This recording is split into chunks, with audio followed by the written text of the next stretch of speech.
అనుకుంటాం కానీ ఒక్కోసారి టైం లేదు, వండటానికి టైం సరిపోదు అనుకునేటప్పుడు ఏదో ఒకటి వండేద్దాం అనుకునేటప్పుడు అలాంటప్పుడే బాగా వస్తుంది కదా, టేస్టీగా వస్తుంది.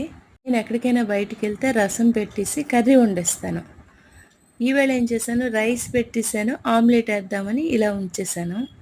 ఆమ్లెట్కి బదులు ఇలా చేస్తున్నాను. ఏం లేదు, కూర తాలింపు పెడతాం కదా, అలాగే తాలింపు పెట్టి గుడ్లు కదపకుండా ఇందులో కొట్టేసి మూత పెట్టేయాలి.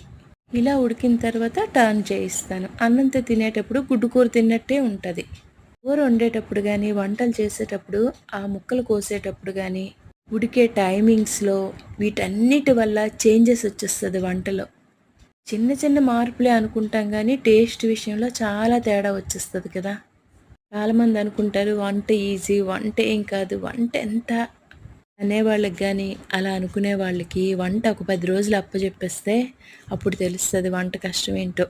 ఇంటికి ఫ్రెండ్స్ చుట్టాలో వస్తారు, అలాంటప్పుడు కష్టపడి బాగా వండుతాం కదా, వాళ్ళు తిన్న తర్వాత సూపర్గా ఉండేవు అనే ఒక్క మాట కోసం ఎంత ఎదురు చూస్తాము.